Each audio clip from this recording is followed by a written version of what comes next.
Banana Hobby would like to introduce the BlitzRC twin 50mm PAK FA T-50. This is an intermediate to advanced flying jet. The jet features a 638mm wingspan and an 899mm length. It comes in at a flying weight of around 830 grams depending on the battery size you choose to operate with. The T-50 is made of an all EPO foam construction and can take a pretty good beating if you have some hard landings. It also features a detachable nose cone that is held on by magnets. Powering the T-50 are two 50mm ducted fans being spun by 4300 kV Outrunner brushless motors.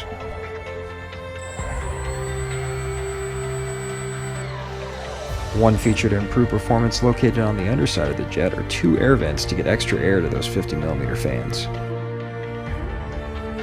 If you need to gain access to the motor and fans, there is a removable engine cowl that is held on by magnets.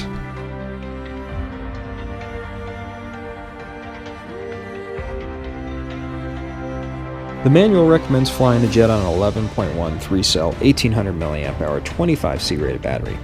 And it flies very well with this battery, and it'll give you a good 3 minutes of flight time. And we have flown the jet with up to a 2240C rated battery. When positioning the battery, we recommend putting the battery as far back as possible in the battery compartment, right up to the foam ramp at the end of the compartment right before the inspection hatch. Unfortunately, there is no good way to show this ramp on camera due to the tight configuration of the jet, but by placing your fingers in the inspection hatch you will easily feel the ramp. Also, there are no battery straps or real securing devices in the battery compartment. Just that foam ramp at the aft end of the compartment to stop the battery from sliding backwards.